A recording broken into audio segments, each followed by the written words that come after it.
Buenas tardes y bienvenidos al conversatorio Hablemos sobre la Jurisdicción Especial para la Paz, JEP. Iniciamos este acto entonando el himno nacional.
Hoy nos convoca este evento académico que realizamos con el fin de brindar un espacio donde los estudiantes y docentes de Derecho puedan fortalecer sus conocimientos en temas novedosos y actuales, que se interrelacionan con las ramas específicas de esta área del saber.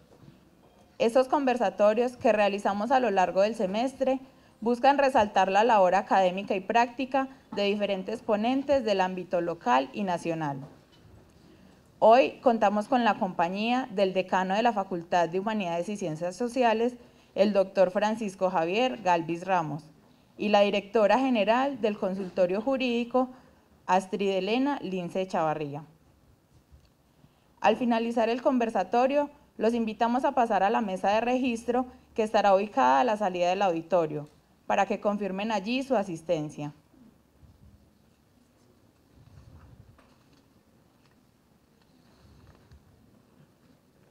Hoy nos acompaña como conferencista la magistrada Reinere de Los Ángeles Jaramillo Chaverra.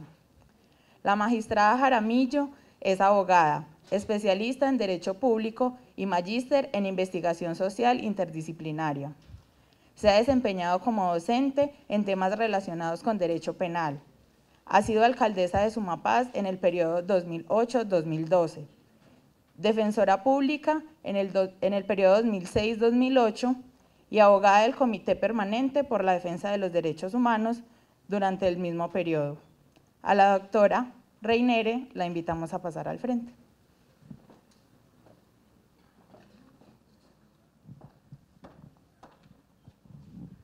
Bueno, buenas noches para todas y todos.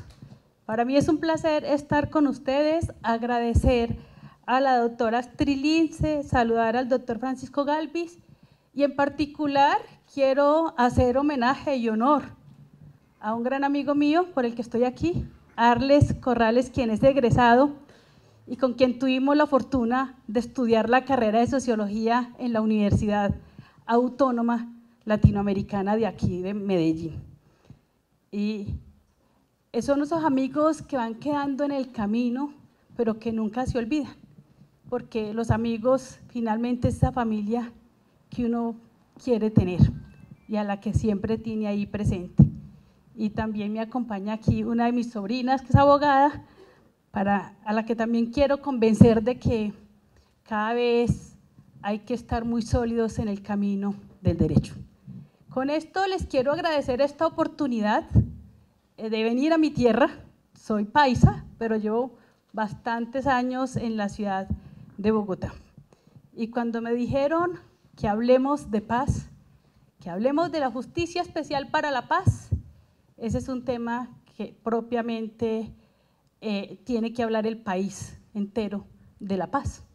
Cualquiera que tenga la concesión, pero hoy es un imperativo en las facultades, en el país, hablar de la paz.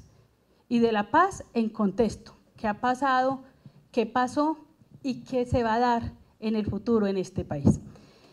Salvo que ustedes me tengan una propuesta metodológica diferente, yo quisiera empezar con una presentación un poco general, esquemática, para después entrar ya en el debate de todas las preguntas que alrededor quieran hacer.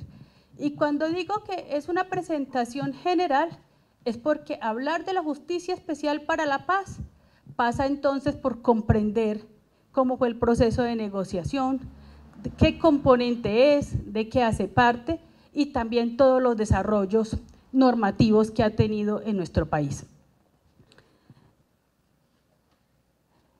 Es importante decir entonces que el acuerdo que finalmente después de 5 años de haberse negociado en La Habana, que termina y se aprueba en noviembre de 2016, trabajó 6 puntos importantes hacia un nuevo campo colombiano, reforma rural integral, la participación política, particularmente la apertura democrática para construir la paz, el fin del conflicto, solución a los problemas de drogas ilícitas, acuerdo sobre las víctimas del conflicto, implementación, verificación y seguimiento.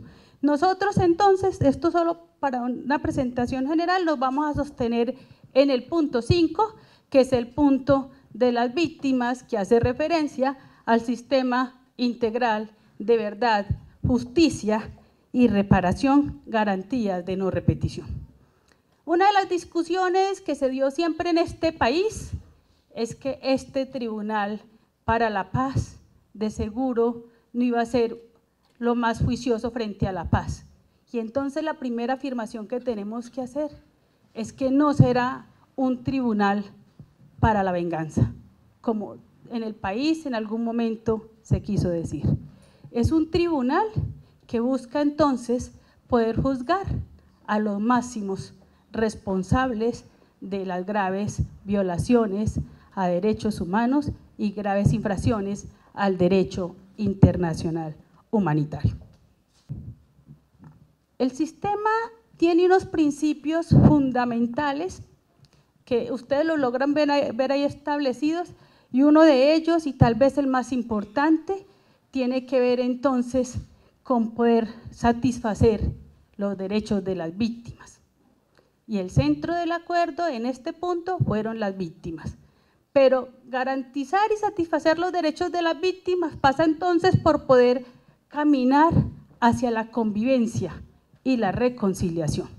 Y eso nos va a requerir en este país una gran dosis, no solo de sabiduría, sino también de grandeza, para ser capaces de perdonar y de reconocer al otro y a la otra en su diferencia. También la seguridad jurídica. Uno de los temas que se discutió es que esa justicia debía tomar decisiones que le brinde garantías jurídicas a quienes participaron de manera directa o indirecta en el conflicto, que estuvieron negociando en una mesa y además que asumieron tener un sistema de justicia como nunca antes se había dado en otro proceso de negociación en el mundo. Y por supuesto, un enfoque territorial, un enfoque de género y un enfoque étnico. Esto porque era necesario reconocer que nuestro país es un país de regiones, que la guerra se vivió en los territorios, que en los territorios tenemos una pluriculturalidad, pero que además, particularmente las mujeres, sufrieron el impacto de manera diferenciada y desproporcionada de la guerra. Y por eso entonces estos enfoques terminan siendo muy importantes para el desarrollo que tendrá que tener la justicia especial para la paz. Y lo que hay que decir entonces es que el sistema integral de verdad, justicia, reparación y garantías de no repetición tiene varios componentes. Un componente es la Comisión para el Esclarecimiento de la Verdad, la convivencia y, por supuesto, busca la no repetición también. Y este componente es extrajudicial. Y las comisiones de la verdad en nuestro país y en el mundo han servido para explicarle a la sociedad cuáles fueron esas causas estructurales que dieron origen a esa guerra. ¿Qué fue lo que pasó? ¿Cómo pasó? Y esa verdad que se establece allí en las comisiones de la verdad, tal y como está nuestro sistema, y lo veremos más adelante, no hará parte de esa verdad judicial que tendremos que también construir. Está la Unidad Especial para la Búsqueda de Personas Dadas por Desaparecidas en virtud y con ocasión del conflicto armado. Esta comisión también es extrajudicial y fundamentalmente tiene un componente humanitario. Es poder encontrar en nuestro país todos los desaparecidos que hoy tenemos. Según las cifras del Centro Nacional de Memoria Histórica, en nuestro país hay más de 82.000 desaparecidos. Y según los datos cotejados también de medicina legal, de ellos solo se han podido identificar los restos de humanos de 12.000. Es decir, que el reto que tiene este país es saber dónde están los desaparecidos. Y esa es una labor de la Comisión de Búsqueda, de la Unidad de Búsqueda de Personas Desaparecidas en virtud del conflicto armado. Y aquí es importante decir para los estudiosos del derecho penal que desde 1999, la ley 589 de 1999 estableció y fijó en nuestro país la tipificación del delito de desaparición forzada, y en ese sentido también creó la Comisión de Búsqueda de Personas Desaparecidas, liderada por la Comisión de Abogados en Bogotá de ONGs, pero fundamentalmente por la Procuraduría y la Defensoría del Pueblo y diferentes entidades. Y también esa misma norma creó el mecanismo de búsqueda para personas desaparecidas, que hoy todavía sigue funcionando, porque hay muchas personas que están desaparecidas en virtud del conflicto armado, pero también otras que lo son por otras razones. Y por supuesto, el otro componente y el más importante es el componente de justicia. El componente de justicia es la justicia especial para la paz. Y por supuesto, en una negociación se hacen sacrificios, pero no se puede pensar en la paz si no hay por lo menos un mínimo de justicia. Y aquí entonces, como ustedes vieron, nos devolvemos.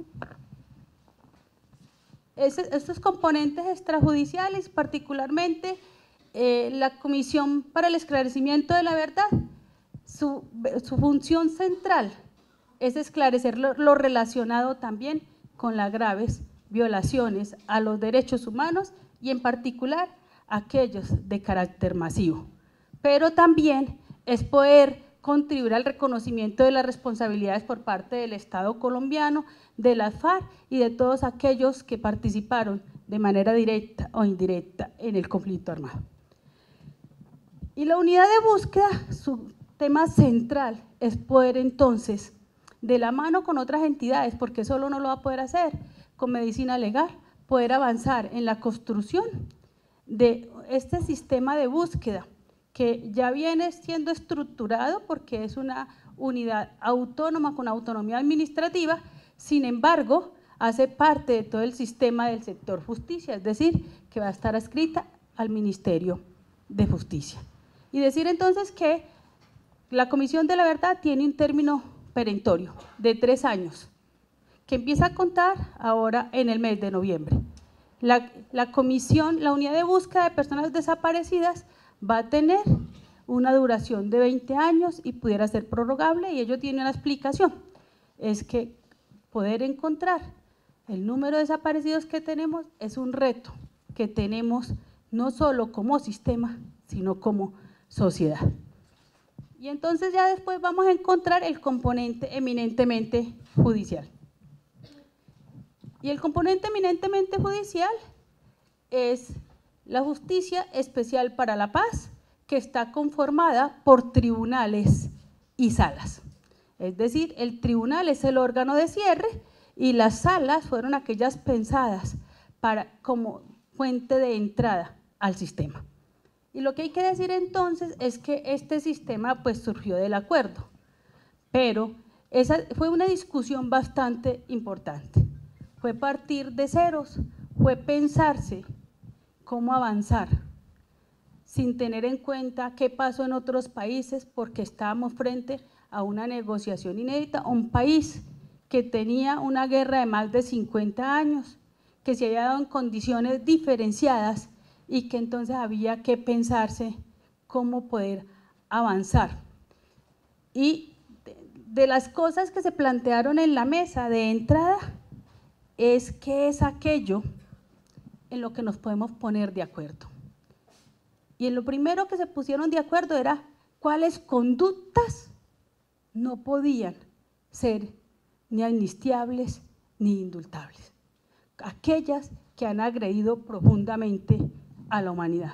Y por eso, entonces, la Justicia Especial para la Paz, su centro va a ser la de juzgar y sancionar las graves violaciones a los derechos humanos y las graves infracciones al derecho internacional humanitario que tuvieron ocasión durante todos los años del conflicto y que su competencia temporal es hasta el 1 de diciembre de 2016. La Justicia Especial para la Paz trae un gran reto. ¿Y hacia dónde? Y ese es el reto que tenemos hoy los profesionales del derecho, los estudiantes, los jueces, todos, de podernos pensar una construcción diferente. Porque esta justicia especial no fue pensada desde el derecho penal que todos nos conocemos, desde ese derecho penal retributivo, desde ese derecho penal que tiene que sancionar y al máximo, desde ese derecho penal que nuestra sociedad ha querido resolver muchos de los problemas aumentando penas. Esta justicia fue pensada entonces desde un modelo restaurativo, de cómo poder restaurar a las víctimas. Pero más allá también de ese modelo restaurativo, fue pensado con una perspectiva, y es: tenemos la obligación como sociedad, como academia, como país, como justicia, de construir un país diferente para las futuras generaciones. Esas futuras generaciones y estos jóvenes de hoy que muchos no creen en la paz porque o no tenemos suficiente información, o porque los medios de comunicación, o porque simplemente, y lo más elemental, nacimos en la guerra, nacimos en medio de la guerra y nos parece común, normal, haber vivido en medio de la guerra. Y la guerra nos volvió indiferentes, la guerra nos quitó sueños, la guerra nos quitó la esperanza, la guerra nos hizo indolentes. Y ese es parte del reto para poder avanzar hacia la reconciliación. Entonces, ese modelo de justicia transicional pasa entonces por pensarse de manera diferenciada cómo van a ser las sanciones, que es una de las discusiones fuertes que hay en el país. ¿Cómo así que van a ser unas sanciones mínimas? ¿Cómo así que no van a ser penas grandes? pues el tema tiene que ver centralmente cómo podemos reconstruir ese tejido social, cómo podemos construir unas sanciones que sean capaces de restablecer a las víctimas, que sean capaces de retribuirle en aquello que les permita poder ir por la vida un poco más tranquilo. Y tal vez se los pudiera ejemplificar con una reciente audiencia en el sur de Bolívar. Yo iba preparada para que una víctima pidiera mucho, porque además nos han vendido en el país que las víctimas solo quieren plata, que las víctimas quieren escurrir al Estado. Y yo les puedo contar que la experiencia que hemos venido caminando con las víctimas es que lo que quieren es que les cuenten la verdad. Lo que quieren es poder ver y tener enfrente a ese victimario. Y de ellas hemos aprendido su grandeza, que está relacionada con el perdón. Pero eso pasa entonces por la verdad. Es decir, uno de los temas centrales entonces de la justicia transicional no solo son las víctimas como su centro, sino la obligatoriedad de dar verdad. Y no solo aquella verdad judicial que muy juiciosamente en muchos de los casos ya construyó la justicia ordinaria. Ese es el inicio. Es que más le puede informar al sistema que permita decir, hemos superado y has contado mucho más de lo que se sabía. Y entonces, a nivel de ejemplo, les puedo decir que en una diligencia que recientemente tuvimos aquí en Medellín, donde también la justicia muy generosamente organiza las salas para la Justicia Especial para la Paz, teníamos una persona en versión. La justicia ordinaria y la justicia especial le había documentado 12 casos. Y sobre eso queríamos saber un poco más de verdad, porque ya la responsabilidad se la había establecido la justicia ordinaria. Pero en ese compromiso de dar verdad, nos contó de 11 casos más de ejecuciones extrajudiciales que ni la justicia ordinaria ni nadie sabía y se documentaban. Entonces, seguramente esos datos más adelante nos van a contar mucho más de lo que pasó en nuestro país. Por eso, la centralidad de las víctimas va a ser aquí lo más importante. Y esa centralidad de las víctimas pasa también por escucharlas, pasa también por confrontar con ellas las verdades que cuentan los victimarios y en este caso, como técnicamente le hemos llamado en las normas de procedimiento de la JEP, los comparecientes.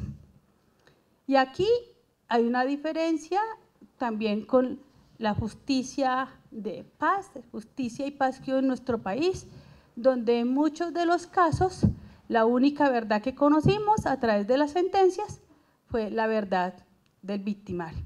El salto que nos toca dar para, en efecto, hacer que la centralidad sean ellas, es contrastar esos informes donde ellas pueden decir esto no es cierto, esto sí pasó así o no pasó, y es una etapa que se llama dentro del procedimiento de contrastación. Esta Justicia Especial para la Paz entonces también conoce de prevalencia todos aquellos casos que tienen relación de manera directa o indirecta con el conflicto. ¿Y cómo empezamos a conocer de esos expedientes? Pues tienen que ver entonces con todos los informes que, de acuerdo, como decía, el acto legislativo 01 de 2017 debían ser enviados por la Fiscalía, por la rama judicial, por la Procuraduría y también los informes que presenten las organizaciones de víctimas. Otro de los elementos centrales es la integralidad, es decir, el reto, uno de los grandes retos que tiene la magistratura es poder ser capaz de coordinar, no solo con la Comisión de Esclarecimiento de la Verdad, sino también con la unidad de búsqueda de personas desaparecidas. Y lo que esperan todos los comparecientes al sistema es que la Justicia Especial para la Paz sea capaz de tomar decisiones céleres para que se les brinde una seguridad jurídica para efectos de avanzar en los procesos de reincorporación, producto del desarrollo de otros puntos del acuerdo. Esta justicia va a ser temporal, su nombre lo dice, su transicionalidad. Ya decía, la Comisión de la Verdad va a tener 3 años. La unidad de búsqueda de personas desaparecidas, 20. Y la Justicia Especial para la Paz, 15.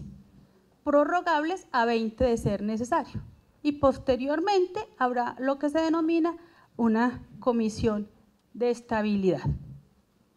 Decirles entonces que hay unas competencias personales, unas competencias temporales, y que de la competencia obligatoria en términos de a quién se va a juzgar, a los integrantes de las FARC, como uno de los actores centrales del conflicto, también a los miembros de la fuerza pública, tendiéndolos por los militares, Policía Nacional, que hayan cometido delitos en el marco del conflicto armado, de manera directa o indirecta.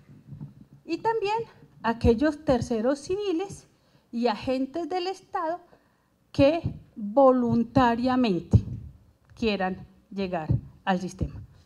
Y esto porque la Corte Constitucional en la sentencia C-674 de 2018 dejó absolutamente claro que los terceros, aquellos que no eran integrantes de la fuerza pública, no tenía que respetarse en principio su derecho a ese juez natural, y hace todo un desarrollo, tal vez un día podríamos hablar del tema, pero lo central aquí es los terceros llegan voluntariamente. Hoy les puedo compartir a ustedes, a la jurisdicción han llegado diferentes terceros que le quieren contar al país qué pasó y cómo pasó.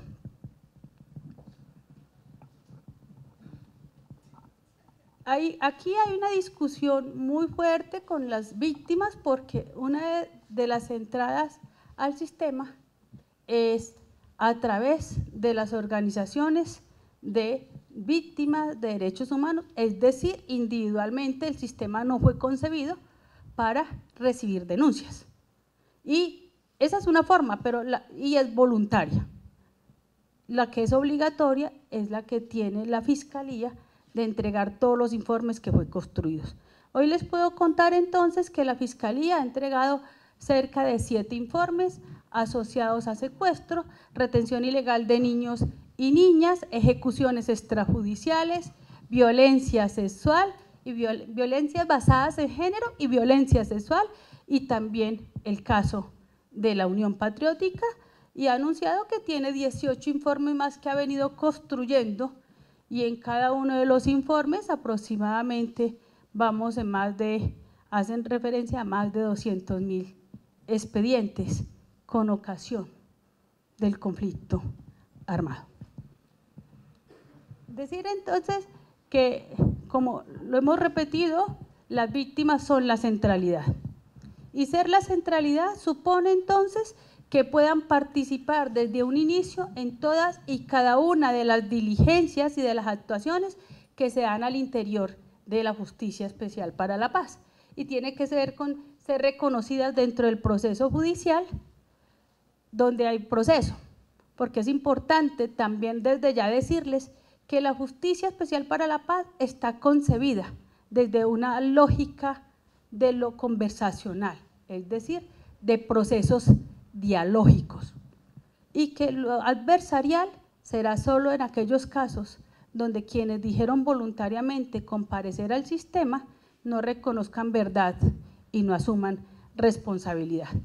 Y entonces también tendrán derecho a aportar pruebas e interponer recursos, a recibir asesoría, orientación y representación judicial, a estar acompañada de expertos de tratamientos psicológicos para efectos de comparecer durante todo el proceso, a ser tratadas con justicia y fundamentalmente con dignidad.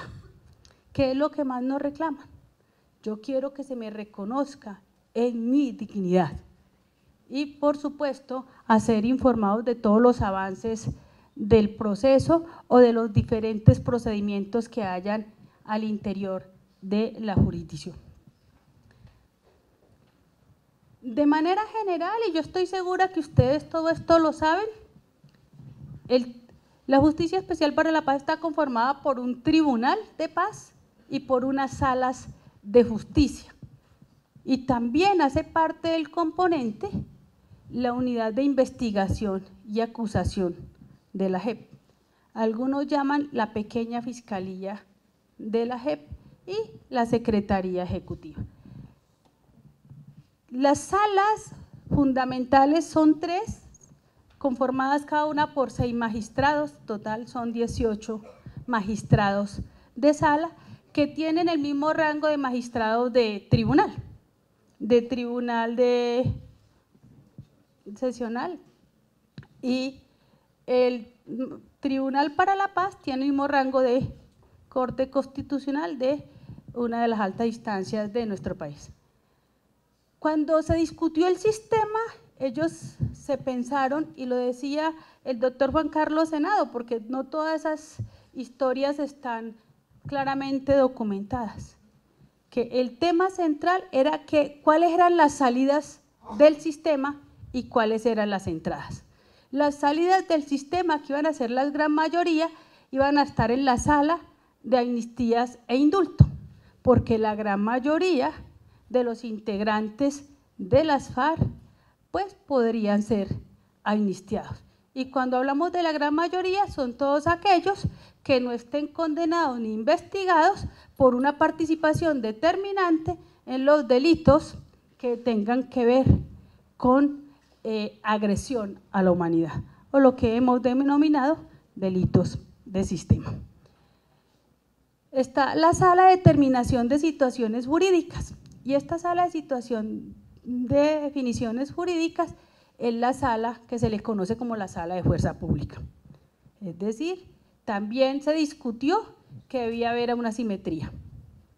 Y en esa simetría, pues a los miembros de la fuerza pública no se podían amnistiar. Luego, la sala de definición de situaciones jurídicas es la que le viene definiendo las situaciones jurídicas a todos aquellos integrantes de la fuerza pública que se han acogido a la JEP y que no han tenido una participación determinante en aquellos delitos de violaciones a derechos humanos.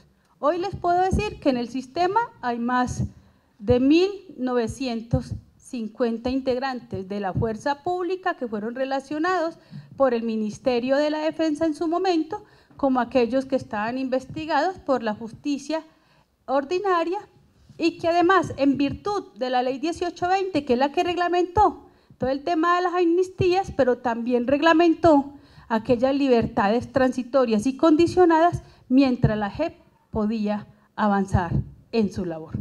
Y la sala, tal vez la más importante, que es una de las puertas de entrada, es la sala de reconocimiento de verdad y responsabilidad. Aquí es donde todos aquellos que dijeron acogerse a la JEP tendrán la obligación entonces de decir verdad. Y por supuesto, ello viene acompañado de un régimen de condicionalidad, particularmente la dejación de armas. Segundo, decir verdad. Y la pregunta es: ¿qué tanta verdad?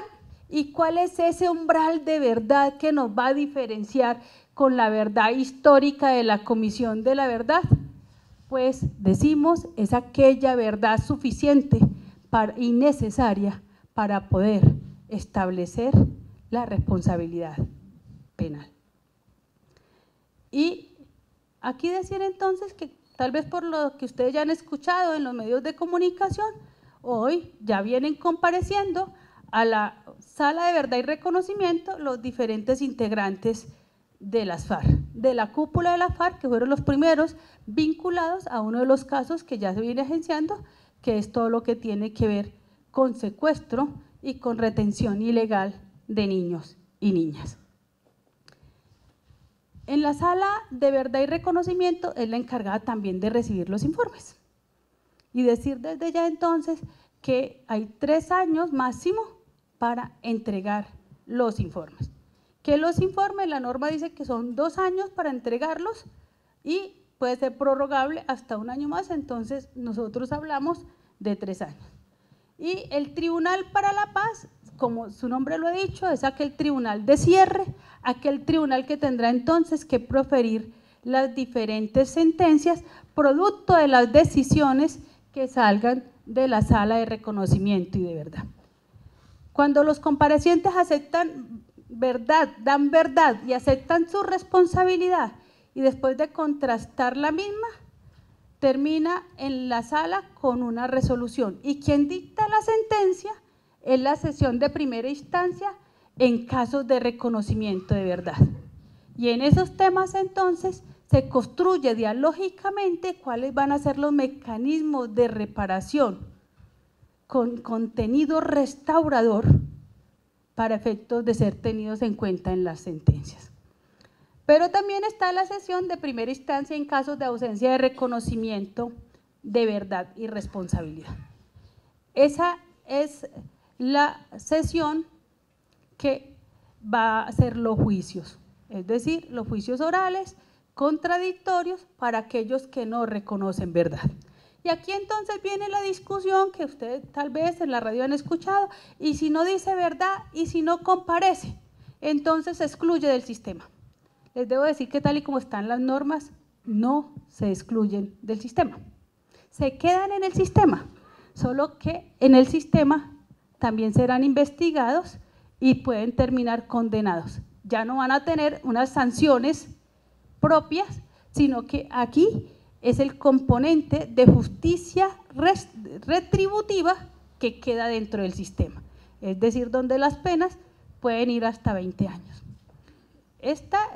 Y el trámite para todos los penalistas que hay aquí, de alguna manera, salvo algunas excepciones, es el trámite consagrado en Ley 906, solo que ha desaparecido la imputación, la acusación y vamos derecho a audiencia preparatoria después de la acusación. ¿Quién debía hacer la acusación? La unidad de investigación y acusación. Esa es su tarea central para aquellos que no reconocen verdad y responsabilidad. La sesión de revisión es aquella entonces que está encargada también de dirimir todos los conflictos internos que tenemos de competencia entre nosotros, pero también de hacer revisión a aquellos que van al sistema, se han acogido al sistema y dicen, sí, yo vengo aquí al sistema, pero yo no voy a reconocer mucha verdad. Lo que quiero es que se me revise la sentencia y se puedan hacer los ajustes. Otros dirán, vengo a decir verdad y voy a pedir entonces que dependiendo del grado de verdad sea también la sentencia que se le pueda imponer, es decir, sea una sanción propia, una sanción alternativa o una ordinaria. Y la sesión de apelación es la que va a conocer de todos los recursos que se dan al interior de la jurisdicción.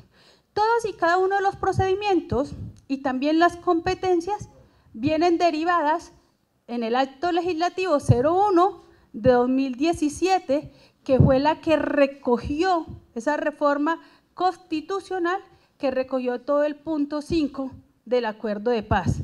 También está en la ley estatutaria, que hoy le llamamos ley, pero es un proyecto, porque hasta ahora la Corte Constitucional emitió el comunicado número 32 de este año y la sentencia la tiene numerada como la 080 del 2018, pero que aún no ha sido publicada.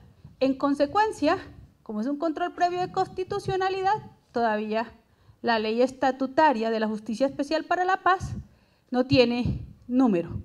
Y está también la ley 1922 del 18 de julio de 2018, que es la ley de procedimientos, las reglas de procedimiento de la Justicia Especial para la Paz, donde están todos y cada uno de los procedimientos diferenciados, dejando claro que solo hay 2 procedimientos, uno dialógico y el otro adversarial. Y por último, hay una sesión que se denomina la sesión de estabilidad y eficacia, que hoy no existe, pero que en el futuro deberá constituirse para efectos de hacer seguimiento a todas las decisiones que se tomen en el sistema. El tribunal está conformado por 20 magistrados y magistradas. Somos 10 y 10. Y hoy les debo decir que en ese enfoque de género, el 53% del tribunal, de la Justicia Especial para la Paz, somos mujeres. Y eso hace que tengamos que pensarnos también en una justicia con rostro de mujer. Y está entonces la Secretaría Ejecutiva, que es la que brinda soporte y es la que entre sus funciones centrales está de todo el sistema de defensa para representar a víctimas y también a los comparecientes. Así que es importante que puedan estar atentos porque permanentemente hay convocatorias y esto tiene alguna similitud con lo que es el Sistema Nacional de Defensa Pública, es decir, no hemos inventado el agua tibia, la Secretaría viene partiendo de caminos que ya Colombia ha venido caminando. Vamos a pasar todas las funciones de las salas. No me voy a detener en las funciones de las salas. Esta presentación, que es esquemática, va a quedar para que ahí sí podamos conversar. Decir que esta justicia es selectiva, es decir, que no se va a poder investigar la masividad de los delitos que hubo y que en ese sentido, entonces, pues nos toca tener temas de priorización y selección, es decir, y el tema de la priorización y selección, vamos a seguir avanzando. Hemos decidido que todas las funciones que son detalladas, que están en la ley, no nos vamos a detener en ellas, para quedarnos un poco en selección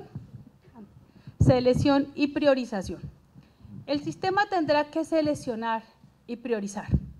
Y ahí es donde está el gran reto del sistema. Y este fue uno de los temas que quedó planteado en el acto legislativo 01 del 2012, que fue el marco jurídico para la paz. Ese marco jurídico para la paz con el que se empezó a negociar, dijo hay que tener una comisión de la verdad, hay que investigar a máximos responsables por graves violaciones, pero habrá que mirar cómo resolver el tema de la masividad. Y entonces desde el marco jurídico para la paz dijo las normas y como esto es de reserva legal, tendrá que definir qué es la selección, qué es la priorización. En efecto, el proyecto de ley estatutaria en su artículo 19 ha definido claramente cuáles serán esos criterios generales para la selección. Por ahora el tribunal viene avanzando en los casos que les han sido ya radicados desde la Fiscalía y todavía no hemos dicho, estos serán todos los casos priorizados y seleccionados porque esto tiene una tensión muy fuerte con las víctimas y las víctimas, para todas las víctimas, su dolor es muy importante. Para nosotros el dolor de las víctimas es muy importante, pero también las víctimas nos han dicho, de seguro, si investigan otros casos que son muy parecidos a lo que a mí me pasó, de seguro yo me voy a ver ahí reflejada. Entonces, buena parte de este trabajo tiene que ver con seleccionar y priorizar. ¿A partir de qué? De las graves violaciones a derechos humanos e infracciones al derecho internacional humanitario, mirar los máximos responsables y la magnitud y la gravedad de esos casos. Esa es la tarea y es uno de los retos más fuertes que hoy tiene la Jurisdicción Especial para la Paz. Si ustedes entran a nuestra página, hay una guía de priorización de todos los criterios para priorizar que se ha ido discutiendo, no solo con la academia, sino también con las diferentes organizaciones de víctimas que han de manera generosa participado en todos esos debates en la ciudad de Bogotá. Y aquí viene el tema central de las discusiones de las penas.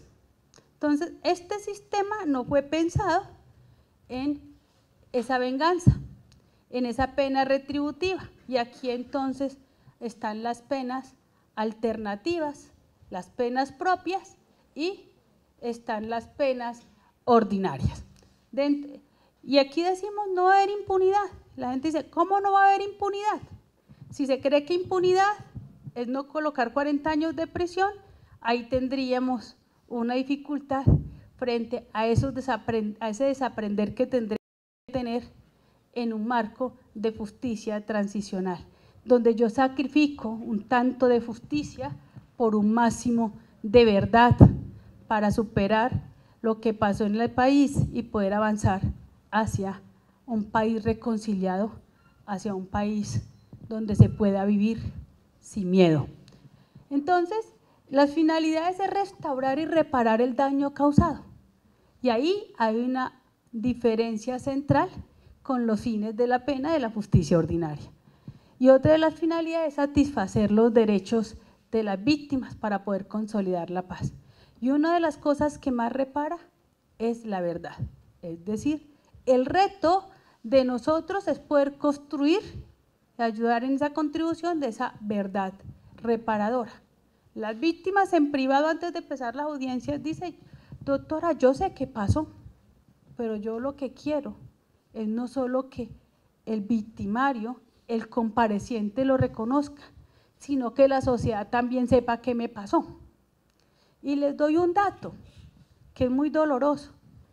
Los dos departamentos en número de ejecuciones extrajudiciales más altos, Casanare y Antioquia. Departamento más alto con desaparición forzada, ¿ahí viene cuál? Antioquia. El departamento más alto con desaparición, donde estamos buscando desaparecidos. Y es increíble, yo no lo sabía, pero producto del trabajo, cuando empezamos a cruzar cifras, encontramos que nuestro departamento ha sido uno de los más golpeados por la guerra.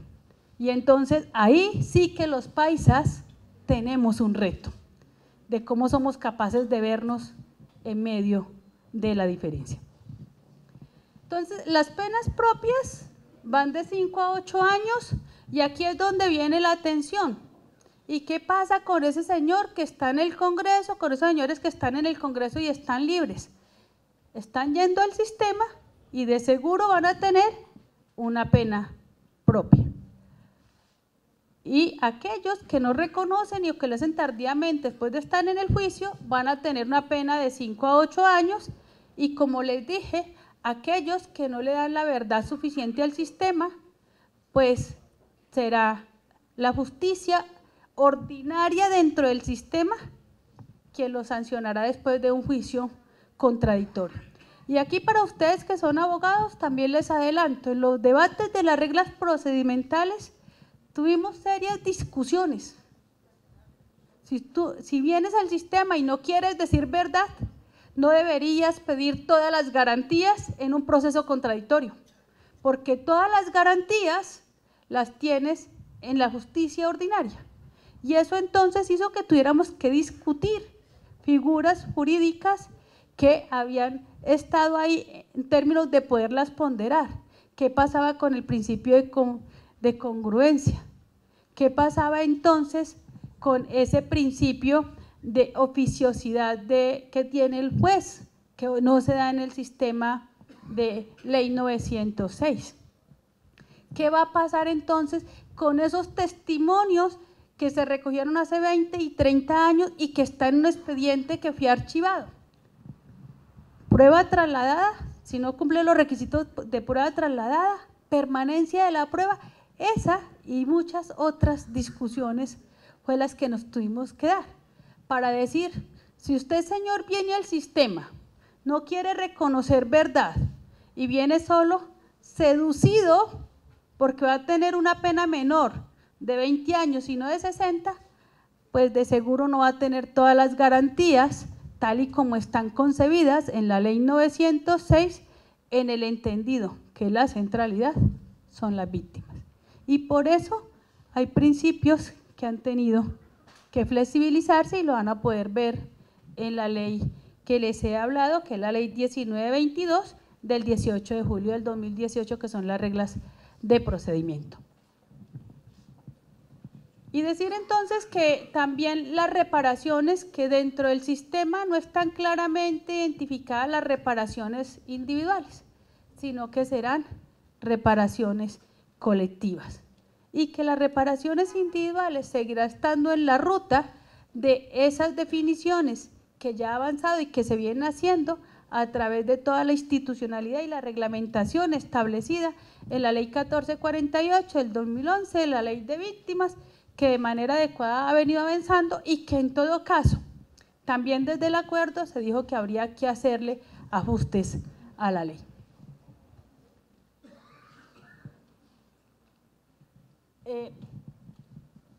Avancemos. Vamos a avanzar para efectos de decirles que muchas de estas cosas, pues de manera general las van a encontrar en la página. Y que yo me quiero centrar, esta presentación a ustedes les queda ahí, porque después viene todo el tema de cómo hemos venido desarrollando internamente esos enfoques, el enfoque étnico, el enfoque territorial, el enfoque de género. Pero yo hoy quiero entonces cerrar un poco diciéndole que tenemos varios retos. Vamos a pasar a los retos. Entonces, los retos que tenemos como Justicia Especial para la Paz es que después de un estudio juicioso en las facultades en el país, esta justicia se legitime. Pero decimos no es solo con ese estudio, nos tendremos que legitimar con el accionar, con las decisiones que pueda producir la Justicia Especial para la Paz en tiempo récord, tiempo célere. Y significa entonces que para avanzar hacia allá tendremos que lograr una adecuada articulación con todo el sistema. Pero también nos hemos dicho que tendremos que ser capaces de avanzar hacia la reconciliación. Y es ahí donde está el gran reto.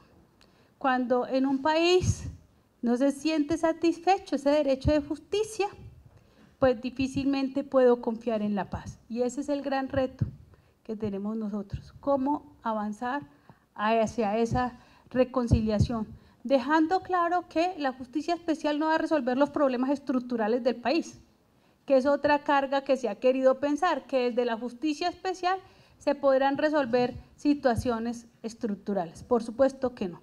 Y ni siquiera desde la aplicación de todo el acuerdo se resolverán muchos problemas estructurales que pueda tener el país.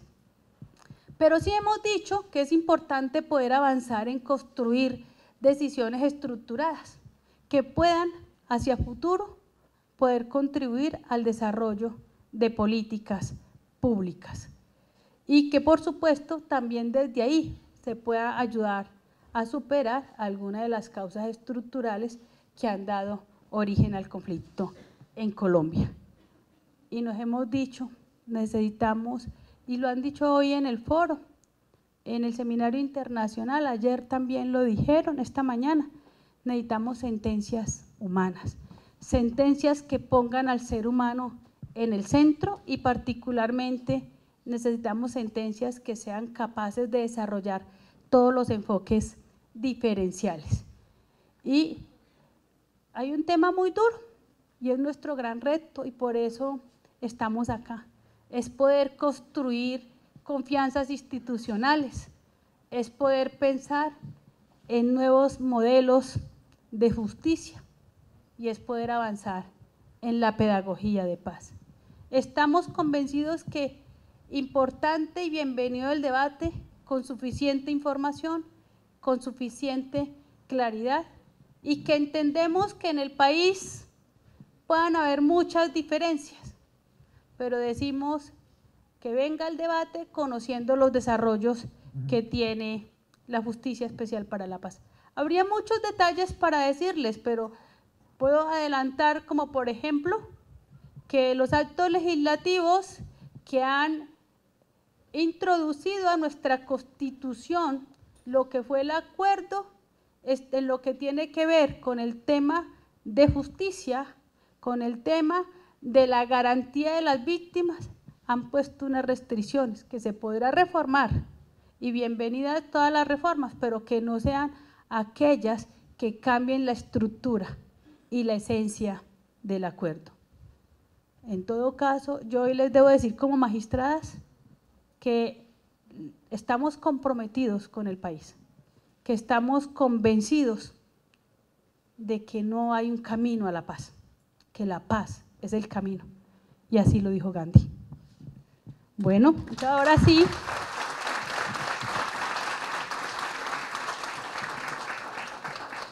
Habiendo hecho una presentación muy esquemática, ahora sí conversemos de paz. Gracias, doctora. Buenas noches para todos. Doctora, mi nombre es Johnny Ertello y voy a procurar no caer en el pecado que caen mis estudiantes. ¿Cuál es?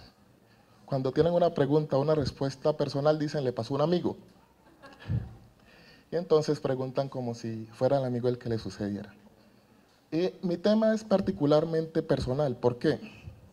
Porque yo soy defensor de postulados. Y los postulados, para quien no saben, son aquellas personas que se acogieron a la Ley 975 de 2005, Ley de Justicia y Paz. Hay una preocupación recurrente en todos los postulados que represento, especialmente los del Bloque Central Bolívar. Bloque Central Bolívar es una estructura organizada, delincuencial, que todos conocemos sus alcances. ¿Y cuál es la pregunta de ellos? O la inquietud de ellos.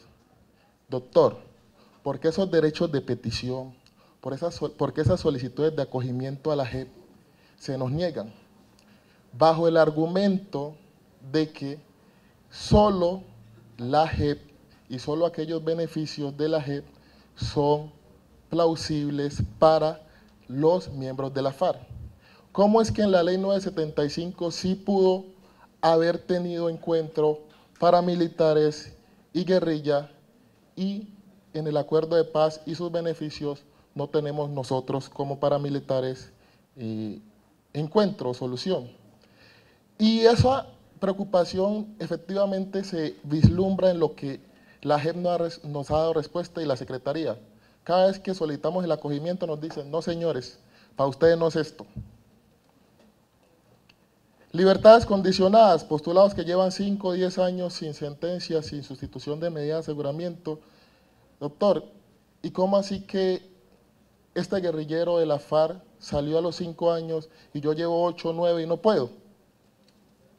Usted hablaba ahorita de la competencia del acogimiento y la competencia que de manera voluntaria particulares tenían a la JEP. La pregunta concreta, sin más preámbulos, es: ¿habrá un momento, habrá una oportunidad en la cual esos postulados de la Ley 975 puedan tener recibo en la JEP? Gracias. Bueno, la respuesta es categórica. En principio, lo dijo el acuerdo, fue ratificado en el acto legislativo 01 de 2017, para quien fue creada la JEP. Sin embargo, a la pregunta en futuro, si habrá la posibilidad de que puedan comparecer, yo quiero decirles que hay varias reformas en el Congreso que están examinando esas posibilidades, pero esa es una decisión del Congreso. Hoy lo que le puedo decir es que por mandato constitucional los grupos paramilitares quedaron excluidos, y porque ellos tenían su régimen especial, la Ley 975, la Ley 1592, que modificó la Ley 975, y para efectos de reincorporación para aquellos que no tenían una participación determinante en muchos delitos, se creó la Ley 1424 del 2010. Luego, digamos, esas fueron las primeras normas de transición que tuvo el país, pero por expreso mandato del acuerdo y también de la reforma constitucional, pues quedaron excluidos porque justamente fueron aquellos que están en una confrontación directa. Y bueno, y ahí hay otra discusión diferenciada frente a la naturaleza de las FARC como grupo armado que estuvo negociando, y también las consideraciones que se han hecho frente a los grupos paramilitares iniciales, y se dijo, tienen sus normas y sus procedimientos especiales.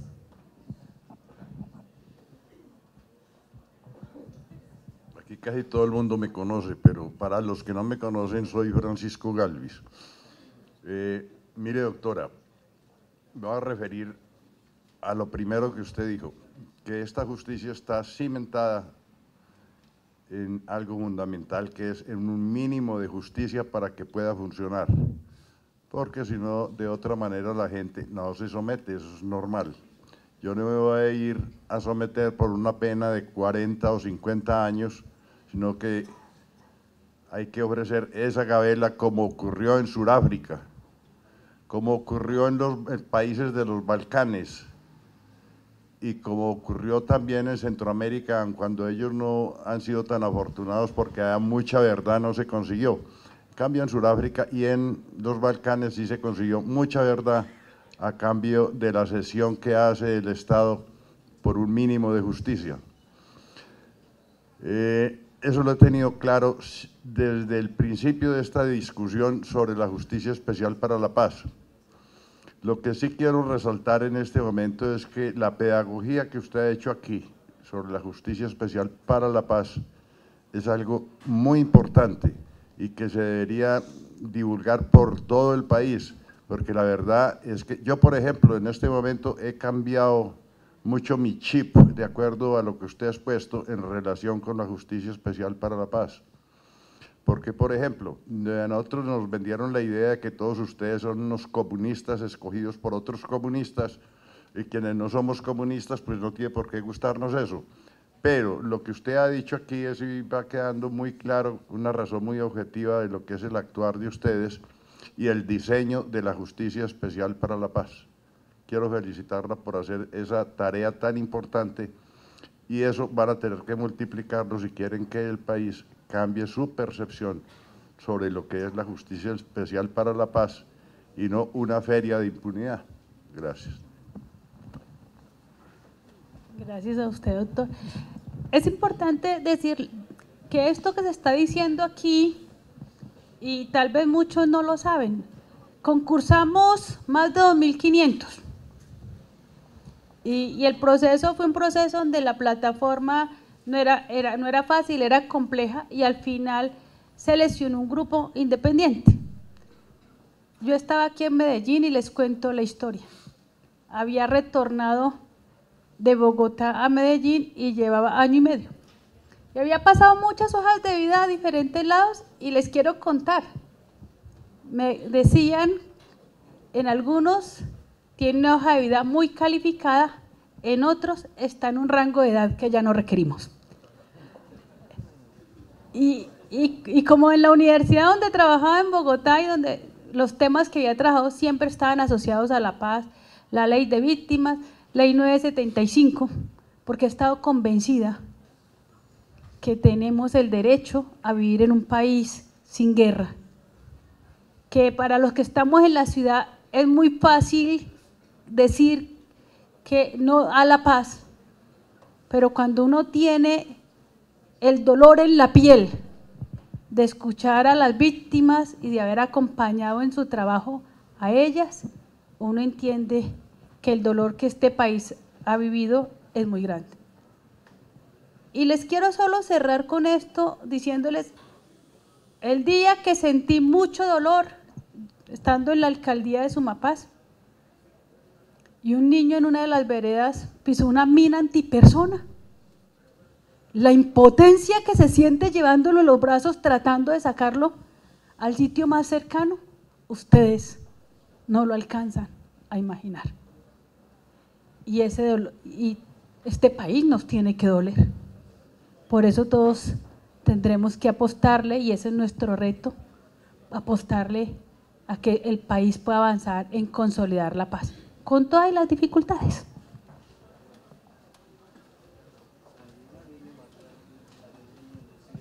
Buenas noches, magistrada. Mi nombre es Antonio Sánchez. Es en la misma dirección del decano sobre la pedagogía, porque como usted en alguna parte expresa sobre los comentarios del común de la gente, quiere decir que entonces hubo muy escasa pedagogía para comprender toda esta situación, la cual usted nos la ha explicado hoy de una manera muy clara y concisa. Y yo considero, magistrada y señoras y señores, que esa falta de pedagogía es un caldo de cultivo para los congresistas y para los políticos y sectores de la política del país que no están interesados en la paz, porque la guerra para ellos, claro, les da algunos réditos. Entonces, tienen muchas formas de atacar, el proceso, la jurisdicción. Entonces, en ese orden de ideas, doctora, ¿cómo sería la posibilidad o cómo está blindada la jurisdicción para salir avante de todos esos ataques que uno escucha a diario en los medios de información? Yo les digo medios de información, no son medios de comunicación. Comunicación es la que tenemos acá. Comunicación no es Caracol, ni RCN, ni un canal de televisión, porque allá hay un vocero del gobierno, un portavoz, al cual le mandan a decir, diga esto, diga lo otro. Y si a mí no me gusta cuando estoy frente al televisor o al otro lado de la radio, yo no lo puedo refutar. Son medios de información. Una comunicación es de doble vía, como la tenemos acá. Doctora, entonces le estoy deseando mucha suerte. ¿Y cómo sería esa posibilidad de que al país, que hubiese como una campaña, una sala de prensa, unos voceros de la jurisdicción, para que estén haciendo permanentemente pedagogía? Porque hay ataques a diario de las emisoras, de las cadenas radiales y de la televisión, mientras que en la JEP uno ve la presidente, la magistrada Linares, dando algún comunicado, refutando algo, pero no es nada conciso ni contundente. Muchas gracias. Bueno, usted ha tocado un punto importante. En efecto, sentimos que cada vez hay que hablar más de paz en diferentes escenarios. Y les debo hacer una confesión. Esta es una presentación muy general. Podríamos hacer talleres mucho más detallados de cómo quedó estructurados los procedimientos, cómo son esos procedimientos dialógicos. Pero lo que también les quiero decir es que yo creo que la paz no tiene reversa. Creo que la Justicia Especial para la Paz no tiene reversa. Y hoy se ha dicho que, por ejemplo, se quieren hacer algunas reformas. La magistratura ha dicho bienvenidas las reformas que sean para mejorar y para ajustar, pero hay cosas que no se podrán cambiar. Y, por ejemplo, me atrevería a decir, ustedes me escucharon acá, hay una sala de definición de situaciones jurídicas para mantener el trato diferenciado y simétrico para la fuerza pública, donde son tratados además con mucho respeto como todos los demás ciudadanos. Y les quiero contar que más de 1950, aún mucho más que miembros de la fuerza pública de las FARC, los miembros de la fuerza pública hoy están en libertad transitoria condicionada. Y las víctimas reclaman, ¿y por qué están todos por fuera? Pues fue parte del acuerdo, cumplían unos requisitos y están en esa libertad que en buena parte también fueron concedidas por los jueces ordinarios, los que llevaban sus procesos antes de que entrara a funcionar el Tribunal Especial para la Paz, que apenas entró a funcionar este año, el 15 de enero. Y por supuesto, yo le quiero responder, a nosotros nos toca como magistrados hablar a través de decisiones judiciales y ser cuidadosos. Entonces, hay una cosa que es el debate jurídico y otra cosa el debate político. Y en el debate político, que a veces tiene muchos efectos jurídicos y que transforma imaginarios, pues en ese debate político pues no nos queda bien como jueces de este país meternos en el debate político. Ese es del resorte del Congreso. Pero lo que sí le debo decir es que hoy le reclamamos a la Fiscalía y le reclamamos a la justicia ordinaria su respeto por la autonomía, el respeto por la independencia, porque este es un tribunal que está creado constitucionalmente. Y eso es lo que públicamente hemos dicho, que se nos respete. Un día el fiscal general dijo, buenos vecinos hacen buenas cercas. Y en un debate donde estuvimos frente a frente, yo le dije, un buen vecino no le tumba las cercas al otro. Y esa es parte de los debates que tenemos en términos de competencias y de decisiones, que a uno les gustan, a otro no, pero son las decisiones conforme a las normas.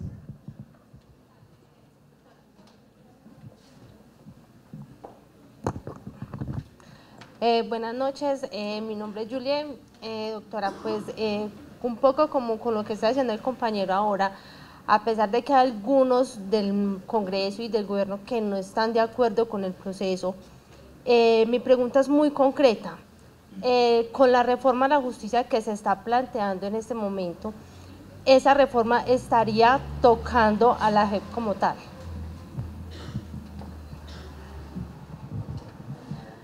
Bueno, yo quiero decirle que hay varias reformas, pero una reforma general, la que conocemos, que fue presentada por la ministra, la doctora Borrero, no toca a la JEP. Pero sí hay una reforma, un acto legislativo que está creando una reglamentación adicional donde el Congreso considera que los miembros de la fuerza pública deben tener una sala especial. Hicieron creer al país que en la Justicia Especial para la Paz no hay una sala para la fuerza pública, sí la hay, pero ellos consideran, en lo que han dicho públicamente, que habrá que crear otra sala con otros magistrados y no los que están, porque quienes son los que originan esa propuesta consideran que muchos de los magistrados y magistradas que hacemos parte del tribunal no le generan una confianza al país. En ese sentido viene la reforma. Y en ese sentido, si ustedes revisan la ley 1922, que son las reglas de procedimiento, el artículo 75 dejó en stand-by por 18 meses el juzgamiento en la Justicia Especial para la Paz a los miembros de la fuerza pública. Es decir, hoy los que están yendo a la Justicia Especial para la Paz también lo están haciendo voluntariamente, primero porque se acogieron, y segundo, porque pudiendo hacer uso del derecho de decir suspéndame por 18 meses hasta que se decida, hasta que el Congreso expida una modificación, no han hecho uso de esa, comillas, prerrogativa.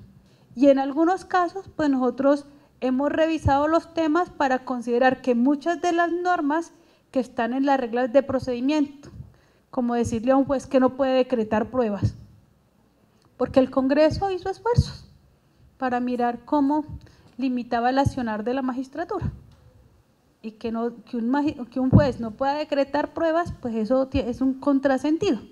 Luego, frente a esas normas, cuando tenemos que actuar, pues aplicamos excepción de inconstitucionalidad vía control difuso.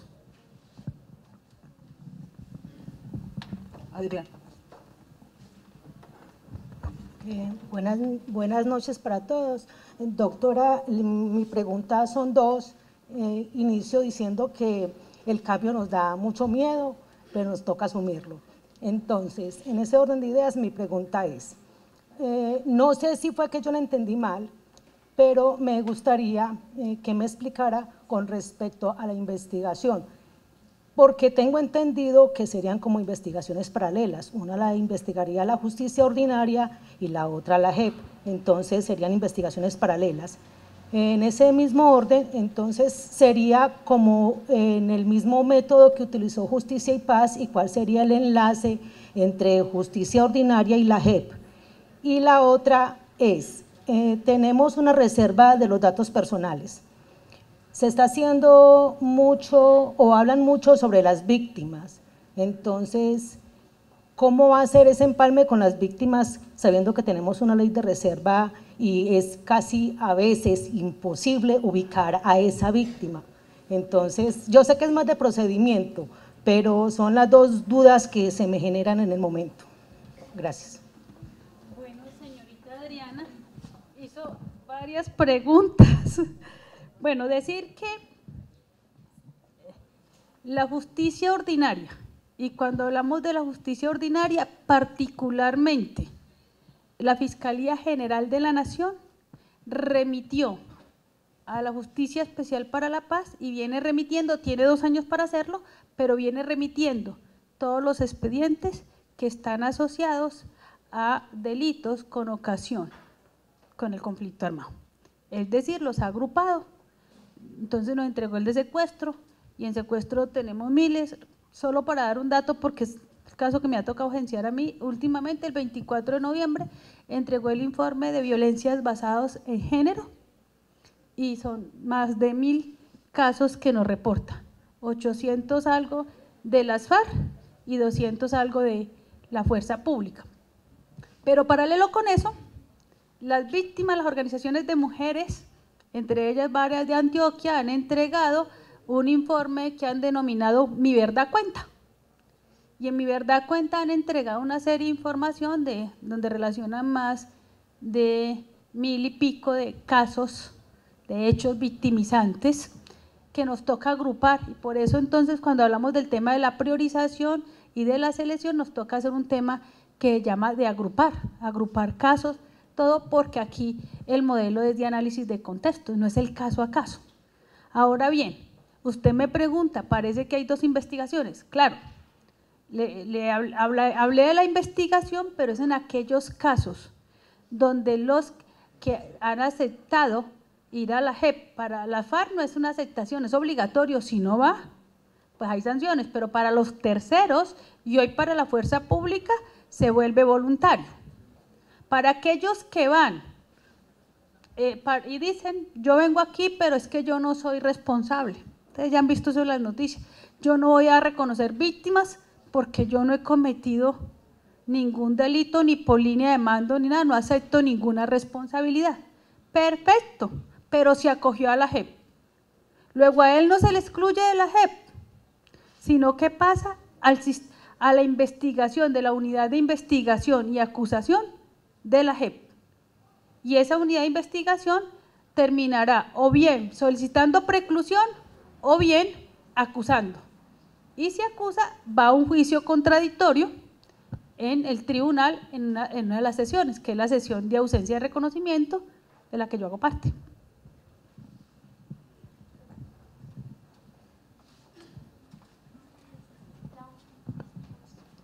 Buenas noches. Nosotras pertenecemos al grupo de Semillero de Procesal y Justicia Transicional y en este momento estamos llevando a cabo un trabajo de investigación sobre los movimientos sociales. Entonces nuestra pregunta es, ¿qué impacto tienen los movimientos sociales como Madres de Soacha y Madres de la Candelaria para impulsar la participación efectiva en la JEP? Qué pregunta tan importante. Todo. Un evento, y es muy importante, las madres de acá de la Candelaria y las madres de Soacha han presentado sus informes. Y yo les debo decir que las víctimas en este país, como me lo escucharon hace poco, en esa búsqueda de la verdad, ellas han construido a veces mucho más que la misma institucionalidad. Y entonces el aporte de las víctimas es muy importante y de manera colectiva. Esos informes que ellas presentan, que las diferentes organizaciones presentan, le permiten a la jurisdicción poder hacer un contraste. Primero, con la información que obtenemos de todas las fuentes, primarias y secundarias. Y segundo, con las decisiones que ya pueden en muchos de los casos haber tomado la justicia ordinaria. Ya les contaba antes que en uno de los casos que tenemos ahora, muchos tienen sentencias de 40 años, 45, que están en libertad transitoria condicionada, que están dando verdad, entonces que su pena se ajustará, sus 40 años se tendrá que ajustar, dependiendo del nivel de verdad, a la pena propia de la que habla el sistema. Y por eso decir que el aporte de las víctimas es fundamental. Y el aporte no es solo entregando informes, sino contrastando con ellas los informes. Es decir, a ellas también se les corre traslado de los informes institucionales, se les corre traslado de las versiones que dan algunos comparecientes y bueno, estamos ponderando qué tanto se les corre el traslado a esas víctimas porque los relatos han sido bastante duros. Entonces son ponderaciones que tendremos que hacer con ellas.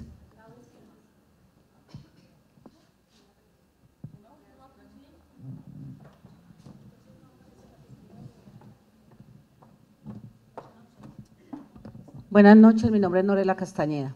Doctora, mi pregunta es, queda claro con respecto de la justicia especial para la paz, aparte de ello estamos hablando de que los grupos que se están representando con esta justicia especial es con una transición hacia la verdad.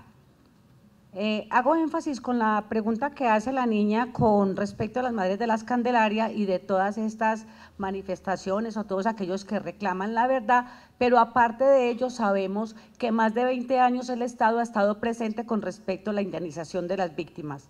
Si la polémica política es que las FARC precisamente dice que no tiene dinero para indemnizar las víctimas, ¿qué competencia le corresponde al Estado para en ese efecto, una vez se haya restablecido la verdad y la dignidad, que es lo que se hace énfasis con la Justicia Especial para la Paz, dónde queda la indemnización de las víctimas? Y de todo el trasegar que han tenido más de 20 años, que tengo conocimiento, en Justicia y Paz para la reparación de las víctimas, y que a la fecha, desde el 2012, cuando en los diálogos de La Habana quedaron suspendidos estos pagos para las madres o los sobrevivientes de las víctimas de desplazamiento forzado y otros delitos. Bueno, me la pone un poco difícil, pero voy a tratar de explicarlo claramente. El sistema de Justicia Especial para la Paz y el sistema integral de verdad, justicia y reparación se pensó fundamentalmente sobre una verdad reparadora y unas sanciones que puedan reparar a través de obras, trabajo con contenido reparador. Esa reparación individual que está asociada a los recursos, en efecto sigue estando en manos de la justicia ordinaria. Y cuando hablo de la justicia ordinaria lo estoy hablando por dos vías. Que el hecho de que acuda a la Justicia Especial para la Paz, digamos, no se le limita el derecho que pueda iniciar las acciones de reparación directa ante el contencioso administrativo si así lo requiere. O dos, las sanciones por vía administrativa, que son las que están contempladas en la Ley 1448 del 2011 y los decretos reglamentarios para reparaciones administrativas. ¿Qué le puedo decir de más? Que en efecto, a diferencia de lo que no hicieron los paramilitares, el Estado tendrá que ser solidario para efectos de las reparaciones individuales. Sin embargo, hay una entrega de bienes que hoy también es un tema que está en poder de la magistratura, una entrega de bienes que hizo las FARC. Entrega de bienes que fue reglada a través del decreto 902 del año 17, de 2017, pero también a través de los decretos 1407, donde se establece quién debe administrar esos bienes. Y para este caso es la Sociedad de Activos Especiales a través de un patrimonio autónomo. Hay que reconocer, y este es uno de los talones de Aquiles que puede tener la Justicia Especial para la Paz, y es ser capaz de mover el aparato estatal, institucional de manera ágil para poder responder, digamos, en términos de reparaciones individuales, pero no lo hará directamente la magistratura. Y lo otro que debemos decir, y ustedes también lo han escuchado en las noticias todo el tiempo, en efecto hay unos bienes que están asociados a tierras, todas esas tierras que se identifican van al fondo de tierras para efectos de poder avanzar en la reforma rural integral. En ese punto cruza con el punto 1 del acuerdo.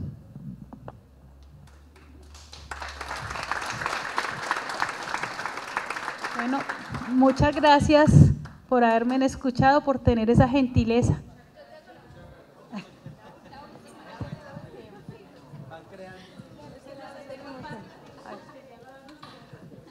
Agradecemos a la magistrada Reiner de los Ángeles Jaramillo Chaverra, a los organizadores y a ustedes como asistentes por su presencia en este importante evento académico.